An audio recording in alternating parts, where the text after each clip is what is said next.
Hello and welcome once again to the Out of Town podcast. I'm your host, Tova, and I have been anxiously awaiting the release of this podcast episode. Today, I am joined by Dr. David Rosmarin, whom you might recognize with his yarmulke on the TEDx stage, Good Morning America, other major podcast platforms. But today, he joins us right here in this dining room, having a relatable, down-to-earth conversation about living out of town and thriving with anxiety. Speaking of, that is the name of his masterclass that's now available to all of you, Thriving with Anxiety.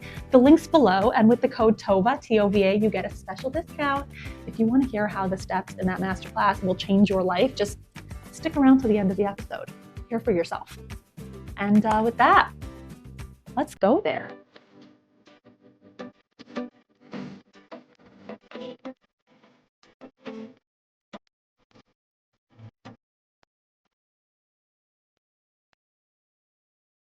Have you ever met someone who has no anxiety? Never. Do Jewish people struggle disproportionately with anxiety? Are we more anxious? We want to know. Obviously, there are ways to drown that out. A couple too many shots at the kiddish. In town, there's this why isn't my kid keeping up with everyone else? It's embarrassing. How do we know when anxiety is impacting our life to an extent that we actually need to seek out care? You want the truth, or do you want? I want the truth and nothing but the truth. You feel the weight of your representing. Whatever's going to be is going to be. Hashem, this is on you. This is an episode of the Out of Town podcast that I've been waiting for a very, very long time. So thank you for joining me. Thanks for having me. This is the Dr. Rosmarin, founder of Center for Anxiety and many other things. So thank you for joining me today. It's great to be able to just drive around the corner and be on such an awesome podcast. Oh, thank you. You're definitely helping put this podcast on the map, so I appreciate it. So my first question for the Out of Town podcast is, why Boston? Why Boston? In the medical field, it's the place to be. And being at McLean Hospital, #1 in psychiatry, I've been there for 15 years. It's hard to describe the comparison. I think especially in mental health and behavioral health, there's a big chasm between your tier 1 programs and then tier 2 and everything else. Okay. And I think we've all heard and know of tragedies really that happen when people aren't getting the right advice, the right care, the innovative strategies that they need, and it's multimodal. And McLean does all that and more. So it's a hard place to give up. And they keep putting up with me, so I'm sticking around. So you stick around. Yeah. But you also do have a center in New York, right? Yeah. So the disadvantage of being in the academic medical system, obviously, is financial, and the intellectually, it's incredible. From an opportunity for learning, it's just amazing, and for connections.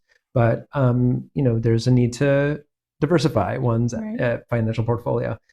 So many years ago, when I got my license, I started Center for Anxiety in New York, in Manhattan. Wow! And then it grew, and here we are. Are you seeing private clients these days? So a little. A little bit, okay. Doing something called concierge mental health, which I would never be able to do if I wasn't trained at McLean, because we have sort of pretty high-end private pay programs, and dealing with those types of patients over the years it's a unique training, and it's actually pretty tough. I've learned. I've learned a lot about high net worth and ultra high net worth families, and the real challenges that happen, multi-generational wealth, and everyone's like boo-hoo, like big problems. Right? I know. What struggles? But no, there is. There is. It's often children of such families are really struggling to make it as great as their parents. And sometimes they can't, but they have to find their own way. And parents are often over-involved, and at least one parent, and trying to find meaning in ways that are problematic, throwing money at a problem. But does that impact the concierge, the fact that they're come in and fix everything? Well, the first thing I do is sort of orient everybody to this is our plan. It's when people are stuck and they're basically throwing money at it and don't know what to do. So then I have a team. Wow. Yeah. I actually want to pause and just share a very funny story. I don't know if it's that funny, but a story that I find entertaining, because we moved to Boston. We didn't know that you lived here, but we had just finished our undergrad, me and my husband, in psychology. Yeah. And a big report that my husband did relied a lot on your research. So the day he came home from shul and said, "You're never going to guess who I just met at Minion," was an entertaining moment for us. And I'm like, wow, Boston really is the place to be for all the top tier professionals. I don't know if I'm in that category, but really very glad, however we met, that to have a connection with you and your husband. It's great. What led to your specific focus on anxiety or other things? You want the truth, or do you want? I want the truth and nothing but the truth. Yeah, what I tell everybody is that it's treatable, which is true, and that there's great psychosocial treatments, psychotherapy treatments, which are effective, which is true. That it's very ubiquitous and everybody has it, which is true. But the real truth, I have anxiety myself, and research is research for a reason. It took me a while to sort of acknowledge that and admit it and come to it. I don't know if I would have been able to if I didn't live out of town. Right. By the way. That's why the theme is let's go there. Because we're just kind of looking right in the mirror and saying, it's time. It's time to face ourselves and use our what we consider deficits as superpowers, which is definitely your thing. I'm there. I think when it comes to anxiety, there's two types. There is clinical anxiety, which gets in the way of your life. Thank God I've not had much of that. Maybe at a couple periods, but I think we all do. Do we deny it ever? Do we have it? And then looking back, we can say, oh, maybe I did. A couple times in my life I have, for sure. No question. Had it when it got in the way a little. Thank God, not really out of control. I had tools. I was learning them in school. I kind of knew what to do. There's also normal anxiety that every human being has. And we as a culture are obsessed with getting rid of it. It's true. Terrible. It's actually making the anxiety epidemic worse. So that's where the opportunity to thrive and to welcome normal, healthy anxiety into your life to enhance your existence. I am all there. Right. I was once told by a therapist years ago that the line between excitement and anxiety is very fine. Would you agree? It's the same symptoms. It's the same symptoms. Well, think about it. You have the butterflies in your stomach. Right. You've got your heart palpitations. But if it's a symptom, we call it tachycardia, right? Really? Tachycardia. Sounds a lot more clinical, right? It sounds dangerous. But if not, it's like excitement, and but it's the same thing. You're short on breath because adrenaline's going through your system. Your pupils are dilating to increase your field of vision because you're excited and taking in new information. Wow. Yeah. The only difference between excitement and non-clinical anxiety is whether you're embracing it or whether you're holding on for dear life. Don't we choose that though? What we push for and what we kind of decide, no, this is a message to step back. When you've been told your whole life that anxiety is a problem, it's hard to make that choice. But it is a choice that we make, and we can choose to embrace it and to invite it into our lives in a positive way, reframe it. It is my honor to once again be working with okclarity.com. OK Clarity? Yes. Oh my God, they're great. Aren't they? Center for Anxiety has joined OK Clarity, a number of our clinicians who are servicing people in the frum community. And they've just been fantastic to work with. I think they're really getting the word out about mental health care in a unique way. I mean, often it's been referral sources and different agencies doing that, and to be able to have it online and more direct to consumer, it's just breaking a lot of stigma in the community. So we love working with them. That's awesome. How do you know them? It's a funny story. She was like, I love your stuff. Can I please sponsor you? No kidding. That is how it started. So thank you, Faye, for reaching out directly. Made me feel great. And also, I am so grateful to be working with you. I think your resource is incredible. I also think I want to give a special shout out because she also lists coaches, which I think is revolutionizing the therapeutic space in general. So many therapists have a lot of issues with coaches. I do not have an issue with that, and I'll tell you why. I'm curious, actually. So recently, McLean Hospital, like I said, we're really innovating a lot of things in mental health. One of them is this support that's non-clinical. And there's an institute of coaching at McLean Hospital. No way. Yes, at McLean. At McLean Hospital. And it's focused on research. It's focused on actually increasing the academic credibility of coaching within clinical science. Are they looking for specific certifications or qualifications? It's not a certification. It's really a research arm in some ways of the International Coaching Federation of the ICF. Curious. Okay. Hold on, get this. When I started doing this work on thriving with anxiety, they actually tapped me to become their director of research. Wow. So I'm working very closely with the Institute of Coaching at McLean Hospital and Harvard Medical School these days. Okay, I need to continue this conversation after. I did not realize that OK Clarity has this focus. They do that's have. Fantastic.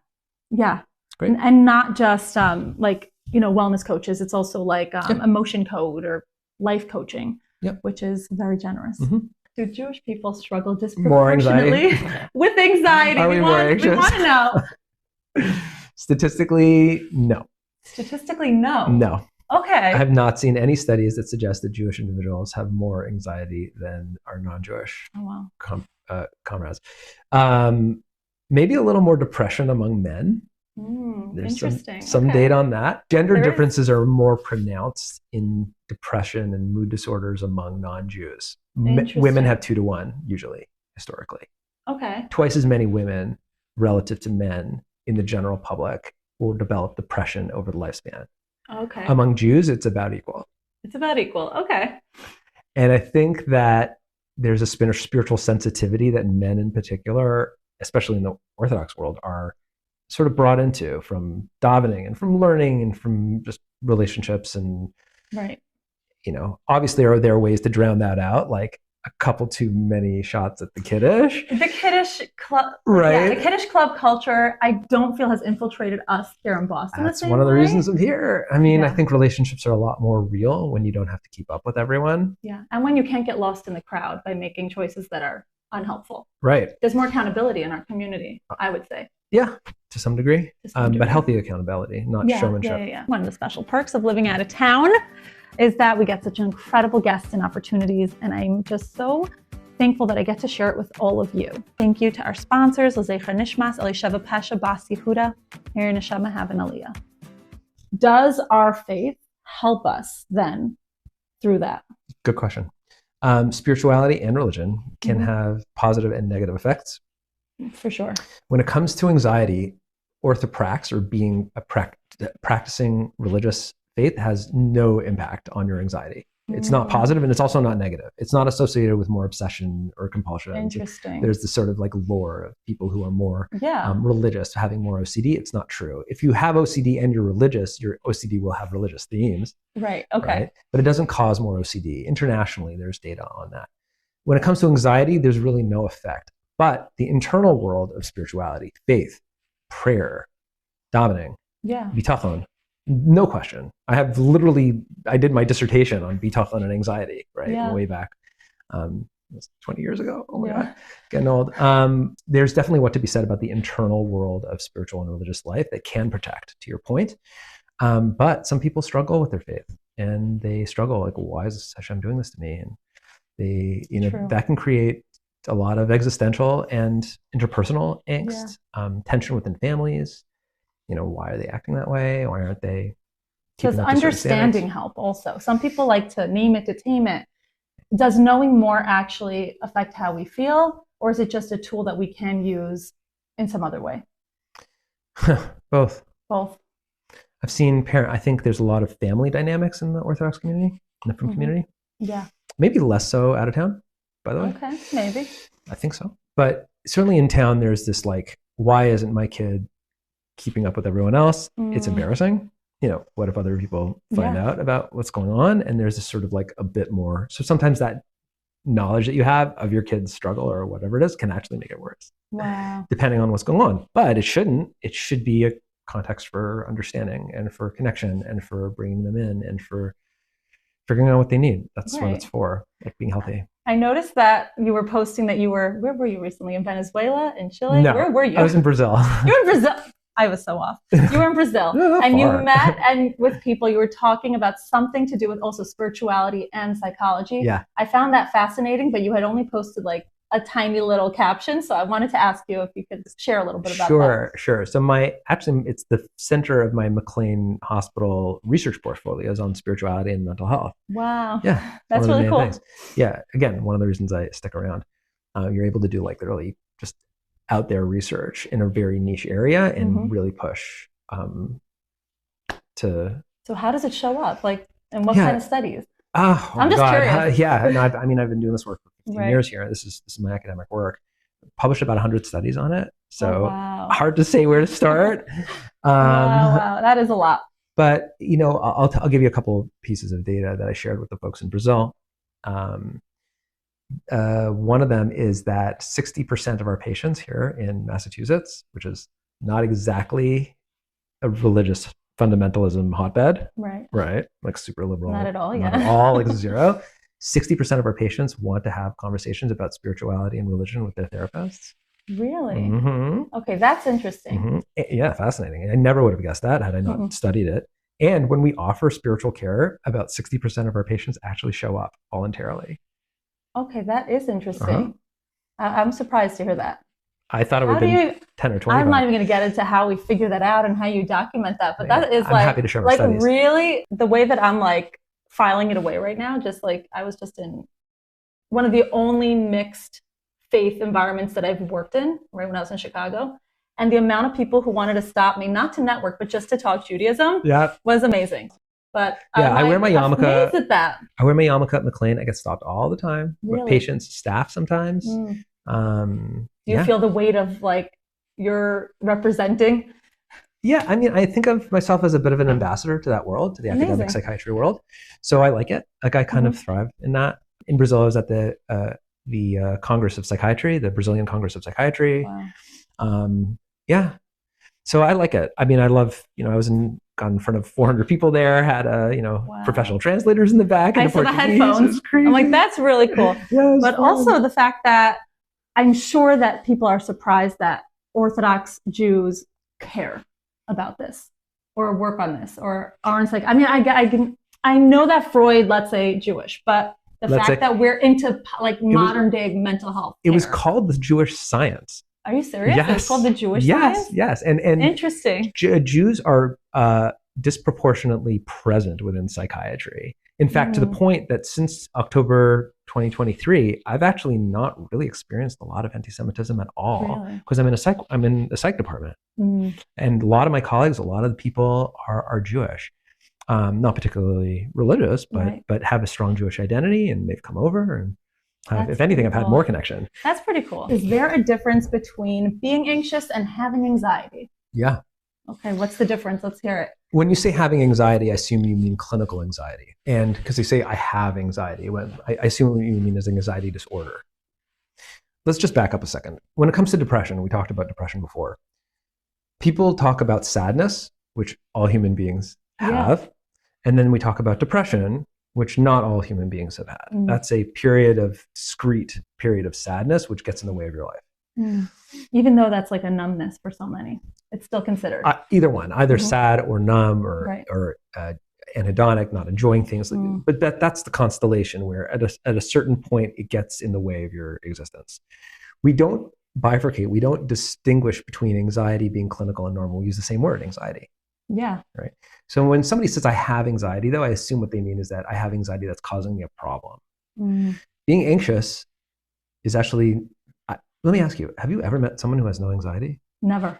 Right? Never. Okay. What about successful people? Have you ever seen a super successful person who has no anxiety at all? I think they do. I think they live through it differently. They just like some people can hide it well or they can bypass it. That's how I see it. I don't know if we're bypassing it. I think it's a matter of using it in a constructive way. It fuels you to do more, to prepare more, to be more on your game, to be more self-aware. I think there are other tools you can use where you harness anxiety forward to build more resilience, to build more connection. To build more connection. I think so. I like that. Is it because we care what other people think? In the best of worlds, in the experience of anxiety, feeling anxious should draw us towards and closer to other people who are in our world. I love that. I do love that. Step 2 in my process. That's step 2. I want to go through all the steps. Okay. But I have this question that I think other people might have even sent to me. Great. But can we be both anxious and happy? 100%.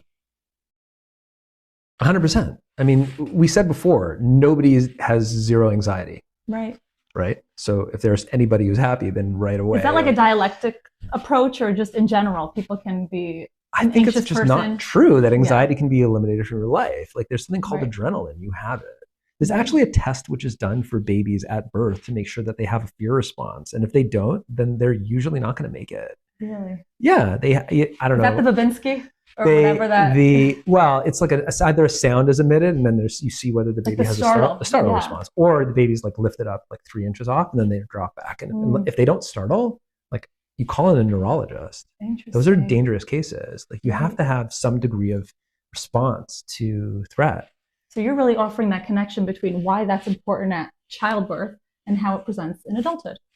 It's a fundamental part of being human, and it doesn't just end at childbirth. birth the importance of that emotion. It's something that you can carry through. You can just have more sophisticated ways of dealing with it than you can minutes after birth. Okay, so some people obviously are learning about the difference between like an anxiety that needs some more support and so what doesn't, and the word is the same, which makes it confusing. But how do we know when anxiety is impacting our life to an extent that we actually need to seek out care? Great question. First, if you're not sure, there's no loss to going and getting a consultation. Right? I mean, I think if you have any questions, just go and meet someone and see if it's causing an issue. I prefer a false positive than the false negative in some regards. However, there's an understanding among not all mental health professionals that some degree of anxiety is normal. The main factor that turns something into clinical versus non-clinical anxiety is if it gets in the way of living the life that you need to live. Right. If it's keeping you up at night that you can't sleep, that's a clinical problem.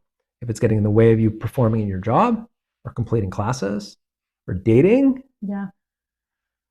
or certainly going to the supermarket, running errands, like doing whatever it is that you have to do day to day, driving.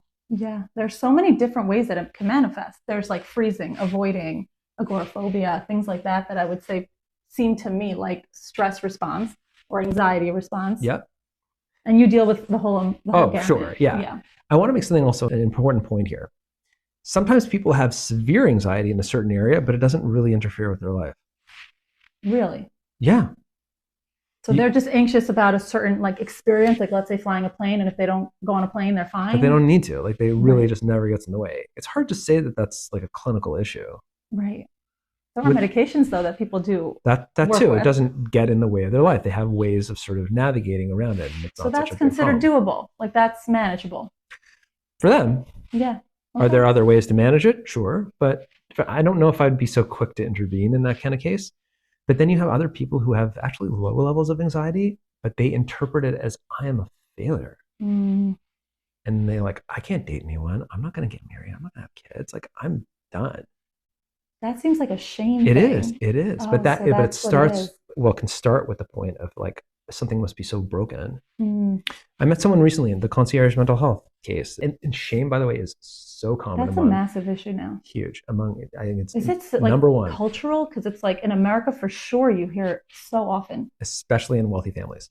Really? Of course, the shame is much worse. There's a chasm between me or my perception of myself and my parents and my grandparents. Is it also about giving airs, like, putting on like presenting, performative?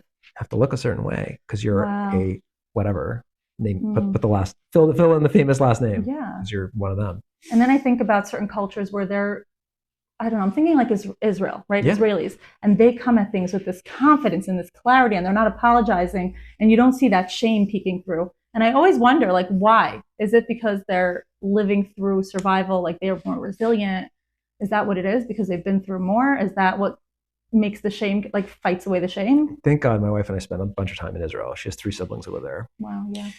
One of the things I'm always marvel at is when we go to friends' houses and meet with their Israeli kids. And thank God I got to have several of those. They're talking about their struggles. They don't have to be perfect. That's true. American kids need to be perfect. Like, I don't have any struggles. Everything's fine. I get, Yeah. So you think that's a big part of like 100%. That's the core of it. That's the core of it, that we need to talk about it. We have to normalize talking about it. It is something that I see with certain friends of mine. They'll talk, they'll be immersed in an issue, and then they're good. Then they're fine. That sounds healthy. That's I would say it seems very healthy to me. But I think there are other people who get lost in it. Like, what's the defining factor for each one to know who's going to get lost in it and needs to work what I would consider like past it? You know what the defining factor is? What's the defining factor? Control. It's all about control. Self-control? No. If you accept that you're not fully in control and that some things are going to suck. Okay. Life's a lot easier. That makes a lot of sense. But if you think that everything has to be under your thumb, I don't know if I would have come to that conclusion if I lived in Jackson. Okay. I hear. We're not hating on in-towners, but a little bit. A little bit. Just a little bit. We're very proud over here. So I know that you do consider anxiety, or you're working to help people make anxiety their superpower. Yeah, that's my, so the clinical work is one piece, and I've really developed that. since really the pandemic, I realized that there's a need for thought leadership beyond the clinical world. Yeah. And anxiety occurs across a spectrum, like we've spoken about, and there's sort of more severe and debilitating anxiety, and then there's non-clinical anxiety. And I think that there's a need to actually change people's thoughts about anxiety in general. Mm-hmm. So that's where learning how to thrive with anxiety comes in, and a different set of tools, which is non-clinical. And that's a major focus of what I'm doing these days. Right.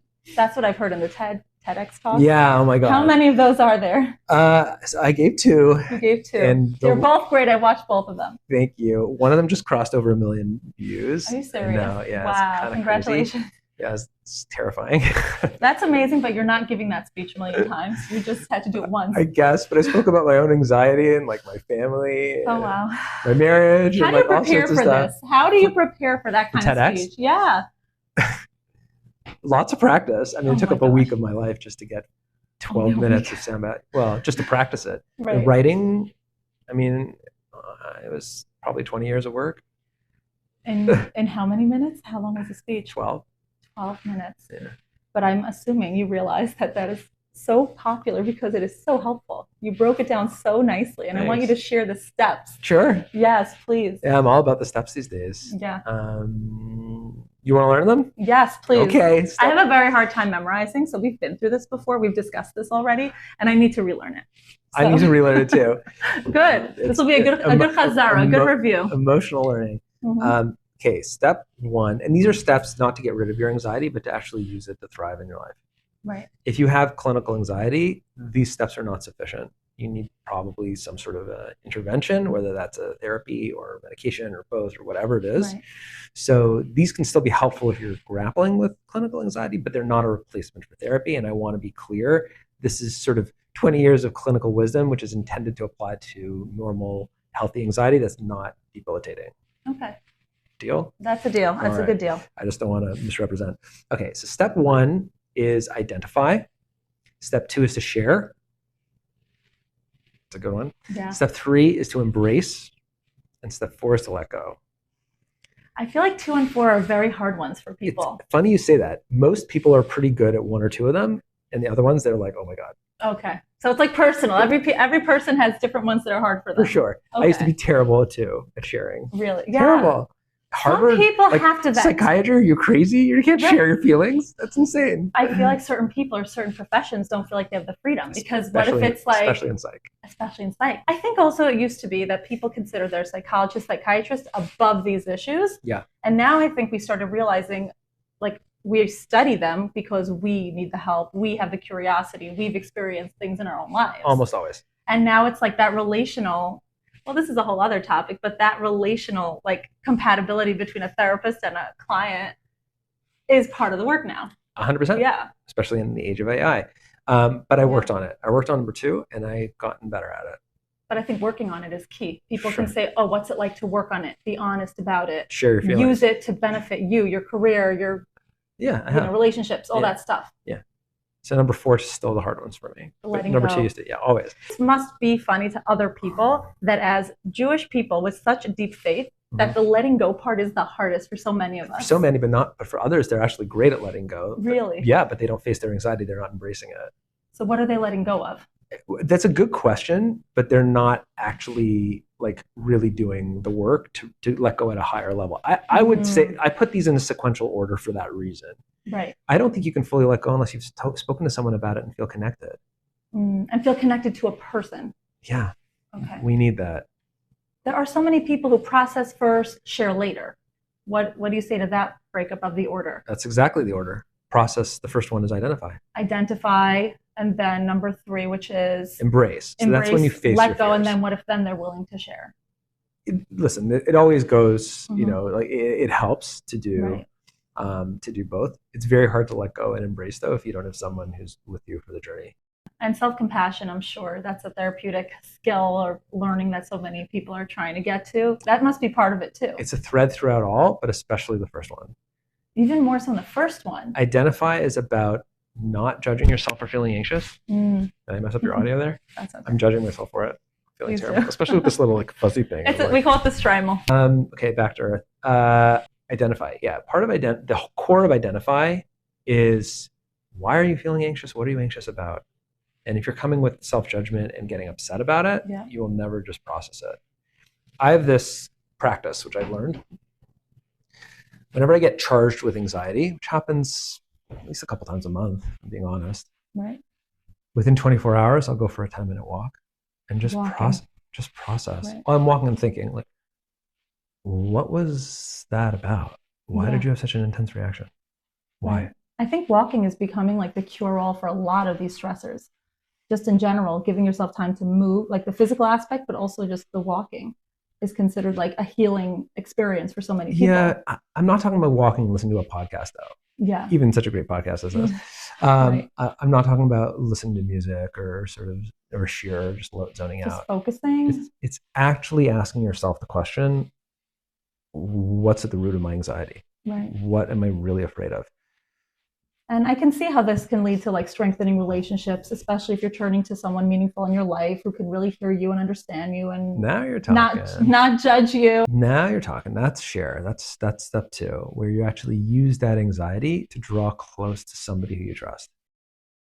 And not everybody's blessed to have that, but sometimes they don't have that because they're not brave enough to share. So it becomes a skill that actually builds connection when done consistently and in the right way. And then number 3 keeps evading me, and I don't know why. Embrace. It's embracing. I guess I don't like that one. My mind is just like erasing it from the list. Not erase, embrace. Embrace. Embracing is doing that which makes you feel anxious. Right. The worst thing you can do when you have anxiety is fight it or avoid. I've heard that before. Embracing means doing things that intentionally bring on those heart palpitations. Yeah. It's like a muscle. It's muscle memory, right? Exactly. Disconfirming, people will say now. It is exactly what it is. If you want to build physical strength, you have to work out. Right. If you want to build emotional strength, you have to do something that makes you feel anxious. Well, I was thinking about your TED Talk and all that. I was boarding a flight to Chicago to network at an event. Out of my element, and I was thinking, no, this is muscle. This is muscle building. What I'm doing right here, look at that. And I'm preparing for this. I appreciate it. Saying like I'm using it as a superpower. It also makes it so much easier for me to talk about it with other people, and it doesn't feel like a bigger deal takes to do it. So much of the edge off because you realize it's just a grit building opportunity. Yeah, and people are also like all experience this, like you said. So everyone does. Step 4. That's the hardest one. That's the hardest one. Is there like a visualization you offer for people who just can't seem to get into it and can't seem to let go? A couple. What's the most fun thing that you've ever done in your life? You don't have to tell me, but just think about it in your life. Did you have heart palpitations? For sure. Do you have your stomach like a little bit knots? For sure. Feeling a little bit of sweating and excitement? Yes, absolutely. Yeah. Why aren't those feelings of anxiety? What's the difference between that and a panic attack? Because I was anticipating something. Anticipating it? I was anticipating. Voluntary? And you anticipated it and it was voluntary. Those two critical. Voluntary. Wow. So you do see that gives back control from within the letting go. Ironically. Isn't that interesting? Yes, but only by letting go. By letting go, you really see, this is a perfect reframe. This is a conversation I've had recently with a few different friends who are therapists and just insightful. It's like, why is the terminology to let go so triggering to me and other people? Like, what about it feels like, no, you're rejecting me because I am a hard worker. I have effort. I have this. So it's like kind of claiming yourself, but letting go of the expectations and other elements of it. It's exactly what you're doing. You're claiming yourself and letting go of the stuff that is not you. Wow, I love that. Okay. I don't have control. I have to like wrap my head around this. It is. I'll tell you, I got an email on Monday afternoon and I'm like, oh man, that's just, I'm done. Like this is finished. Like there's this huge project I'm working on and the whole thing was going down the tubes. Oh no. Yeah, it happens somewhat frequently. And I shouldn't say frequently. It happens. And Tuesday morning, I was anticipating like, okay, that's it. We're done. Forget it. And by Wednesday afternoon, I got another message like everything's fine. But I actually let go this time. Because on Monday night when I got that message, I'm like, can I do anything about this? Right. Like I know what I'm afraid of. I've identified it. I actually spoke to a friend about it who was extremely helpful. Wow. Even though he lives in town. Even though he lives in town. I embraced it. I'm like, okay, like I'm not going to fight off the fears. I'm just going to let them come. I'm going to actually think about what this is. I'm not going to distract myself. Right. And then at a certain point, I'm like, this isn't my job to focus on because this is out of my control. And like whatever is going to be is going to be. Like, wow. Hashem, this is on you. I love, it's like healthy boundaries too, for people who look at things that way. Like, this is what it looks like. It's not about shutting people out. It's about letting in the right things. And it's about determining where you begin and end and how much investment you can put in. I don't know if I jumped into that, but I didn't always. Thank you. I appreciate what you're saying. I did not always do this at all. Not at all. Like, I shut a lot of people out and I got really, upset about it and tried to maintain an air of control. I would like to give a special shout out to okclarity.com for sponsoring this episode. Links to their resources below. You need any sort of mental health support or wellness, you go to okclarity.com. Whether you're looking for a psychiatrist, psychologist, coach, group therapy, anything that will make your life better, please check out okclarity.com. They are changing the world. God definitely created us in order to be dependent on other people, to need other people, and there is power in that. Different communities do better than others. I think that in our community, how do you think we're doing here in Boston? I was just going to ask. Very well. Really? Our community has shown up for each other, even in situations that perhaps we wouldn't want publicized in other communities. People feel comfortable and safe saying, like, let's be honest and let's actually like help each other. And the only way a system like this can exist is if there are people giving and receiving. And God willing, it'll shift throughout time. Who's giving and who's receiving? Yeah, it does. There's something that Boston is known for in the frum community internationally. What is it? Medical care. Medical care. When people really Rofe International. When people really just had their dinner, right? Yeah. When people really need that second, third opinion and are really stuck, they end up going to Beacon Street, davening at the congregation-based Pinchas, joining, being part of Rofe, and then getting the help that they need, and then moving on. And our community does work to help people. Right? Yeah. Mrs. Chayasara Septimus and the folks at Rofe, and really, I think because of that, there is more of an understanding that, like, okay, people hit a rough patch. Yeah. You do what you can for them, and then hopefully they can be on the giving end. And also more times than not. I know a lot of people talk about grounding these days. Okay. Does that come up in your vernacular when you're speaking about how to embrace your anxiety? It's a clinical intervention. So now we're talking about clinical anxiety. Okay. There is a time when anxiety gets so overwhelming that you're like, oh my God, I'm going to lose it and I can't function. Wow. And yeah, it happens. Clinical anxiety is real. It's not fictitious. It's not a figment of one's imagination. It has real implications.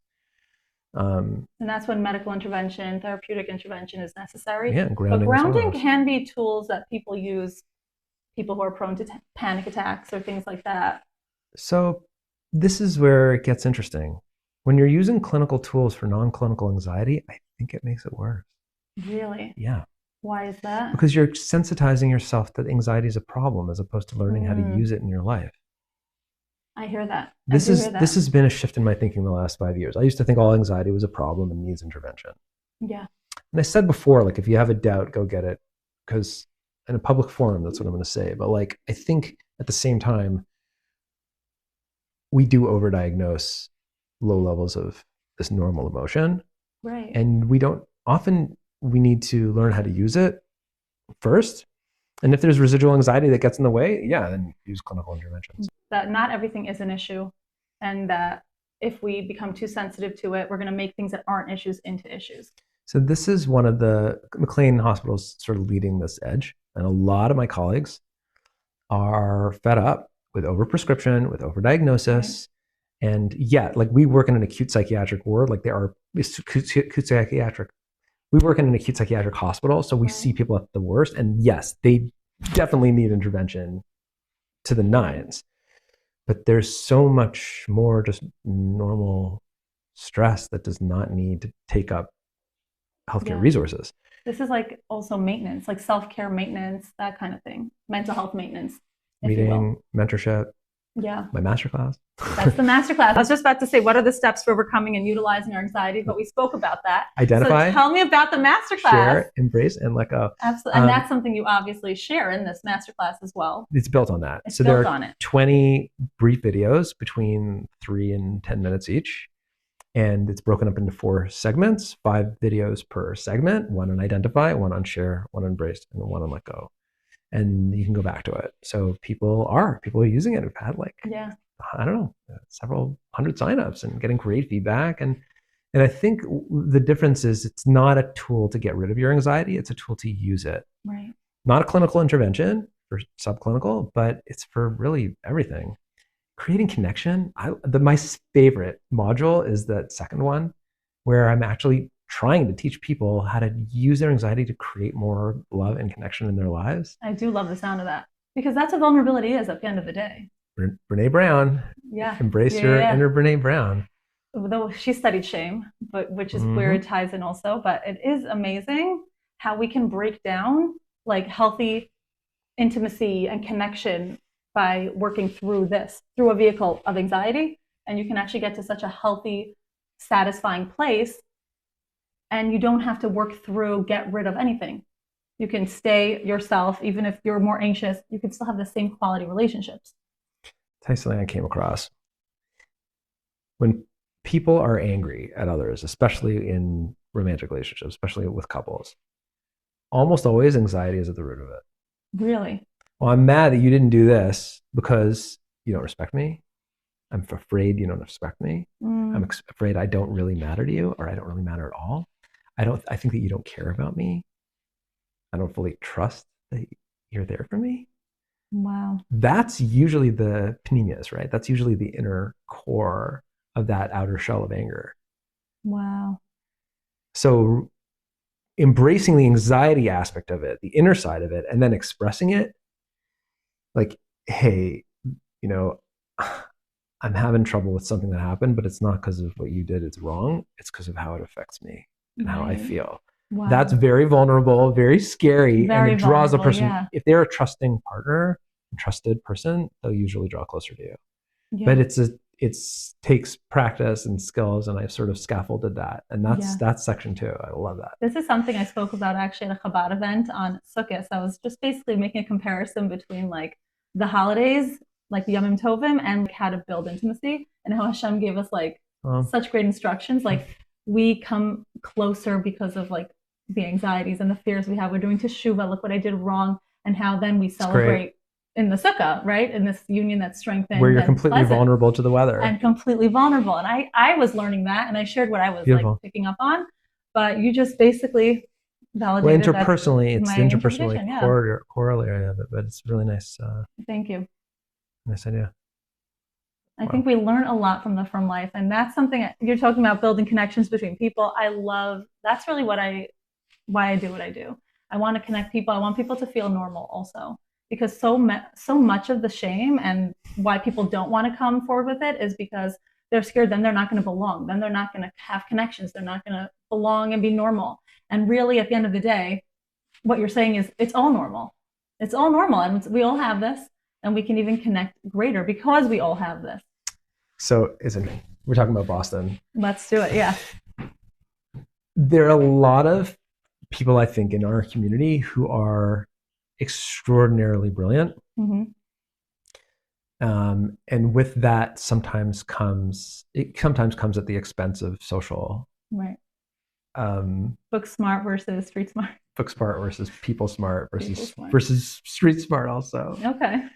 And you find these people who are so incredibly talented. Like there are people in our community who are literally doing coding and programming and even like design for nuclear devices that are, Boston's exciting. It's crazy. Yeah. You have people who are consulting regularly to the White House during various administrations and, flying all over planet Earth. Not just me the last month, but like literally like doing crazy consulting in Japan and Australia. And like, they're really unique people here. And sometimes because of that intense depth in a certain area, there's a trade-off. Yeah. Yeah. But if you live in a small town, neighbors, friends and people getting their shaitos done, I'm sure for you. That's how I make my friends. I always say I use my psych degree or whatever version of it I have in my shaitel chair. But yeah. And, that's sort of part of the grist for the mill. You can't be so selective, and you have to be really accepting of the challenges that people have. It's definitely mellowed me being here. I think when I came at first, that was a lot more intense. And I've sort of like especially the last 5 years, been like, okay, David, like, let's get a perspective and get a grip. So anxiety is part of that. Sometimes, yeah. It is a trade-off. It's for sure a trade-off. It's the way it is. One thing I tell people is it's not contagious. It's not contagious. I find that some people, this is where boundaries come up. I'm like, people really feel like it's contagious. Right. They don't even want to associate with things that are different focuses, different talents, different. It's not contagious. What are you scared of? Like, we can enjoy each other. I don't understand this. Like, but that's just my own take. Really funny. I love that. Right. It's great. And yeah, it's true. It is true. It is true. And that's also how you can appreciate people, I think, more, honestly. But I did cut you off. I'm sorry. What were you saying? No, I love it. It's actually, I would even say it's even less contagious when you accept it. Right. If you're trying to get rid of it, then all of a sudden. Right. Sort of has it also builds your confidence, is what I'm hearing. All these steps to like accepting you and working with your anxiety, it will build your confidence because you see how all the parts of you are good parts. That's some IFS. Love it. All right. Okay. Which mistakes of yours can we learn from? Oh my God. It's a good question, no? Yeah, so many. I don't know. So many. Yeah, well, I have a lot of mistakes.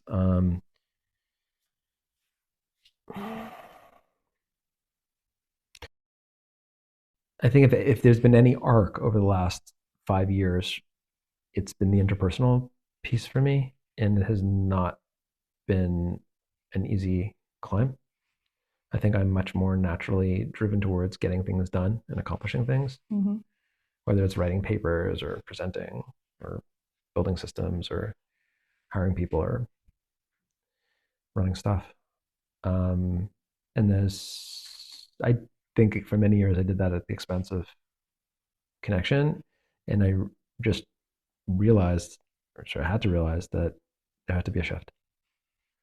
So yeah, those connections are at the core of what we have to do. When I realized that, it sort of filled in a huge gap. I was a enormous fan of exposure therapy and also even spiritual integrated therapies. So the letting go and the embracing was always there, but the interpersonal piece of sharing and of really doing that internal work was not. And I think I've sort of tried to fill in those gaps the last little while. It's interesting to hear that take from like the therapeutic sense and like you're learning, but turning it into something that you can take out of yourself and study and write about and turn into practice, then like into projects. It's interesting. It's like integrating it. Trying to. I think that goes with the academic culture here. Right. You know, I'm always trying to learn how to make things better for others in the medical sphere. And I hear that it's like really tried and true for you. Yeah, I own these steps. Yeah, that's amazing. I love that. Thank you for sharing that. Thanks. And what piece of advice would you want to give to other therapists? Therapists? Mm-hmm. Oh my God. Prioritize your relationships in your own life. And that is an important one. And own it. Like, own your struggles. Don't tell me you don't have anxiety or, depression or sadness, I should say, or interpersonal issues or whatever it is. Like, we've all got something. And like, it's scary. I went through this myself, like, especially in the Harvard system. Like, I don't think it has to be acknowledged en masse. I don't think it has to be on the TEDx stage. I think that's kind of terrifying. It is. But at least have one other person that you can be real with and talk about your stuff. I'm not saying all therapists need therapy. Like, I don't think that's true. But every human being needs a confidant. Right. There's a lot of burnout. That's why. And that's why. And then if they're working with a client that has anxiety, what would you say they should keep in mind in that area? 2 things. Is the anxiety really getting in the way of their life? If not, then maybe the person's too sensitive to anxiety, or you are, in which case, let's find something else to work on, or tell them that it's probably going to be okay. Countertransference. I'm anxious about your anxiety all the time. And if it's something real, then there are different tools. I do think cognitive and dialectical behavior therapy are a good starting point, but I used to think they're everything, and I don't. I think there's interpersonal aspects. And you mentioned IFS. I'm less familiar with IFS, somewhat, obviously. from therapy world is I like know, I've also wild told you about we're IMS. on to the attachment now. That's a rabbit hole. I'm still going down. Attachment is all up. I'm all in. You are all in on attachment. Like the avoidant and the disorganized. That's the sharing piece. That's the interpersonal piece. Right. That's all in on attachment. But people identify with anxiety or with a certain form of attachment, and then they're like, "Oh, I don't do this because I'm like an avoidant." And then I'm like, "What are you? You're not using the tools. That's not what it's for." You're like, "I'm anxious, so I don't go there." Like, what is that? Why do we hear that? People are getting stuck halfway. Sigh. Rav Shlomo Volber wrote about this, about one of the greatest limitations in the mental health field is the ability to describe things accurately, but freeze people in position that they don't feel that they have the free will or the bechira to be able to move past that. And it's a lie. Right. So. And it's a lie. Okay. There you have it. Is there anything else you'd like to leave the viewers with today? No, I'd love to connect with people on in any platform, especially yours, your awesome crew of listeners and watchers, viewers. So check out my website, DHROSMARIN.com, DHRosmarin.com. Send me a note. Happy to say hello. And just hope this has been a fun conversation. Great. This is great. Thank you so much for joining me. Thanks for having me. This is one of my favorite things to talk about. Some of my audience already knows this. I love this. I love that it's practical and also just so validating to the emotional parts of us. And I appreciate you being here. Thank you so much. Thanks. Okay. It's like pom-pom, like girls pom-pom. Like okay. It's a little feminine. I should get them in colors then. Oh man, make people self-conscious about it. Yeah, I definitely would have. Thank you, Amazon, for these. I would have tried to embrace that. Right.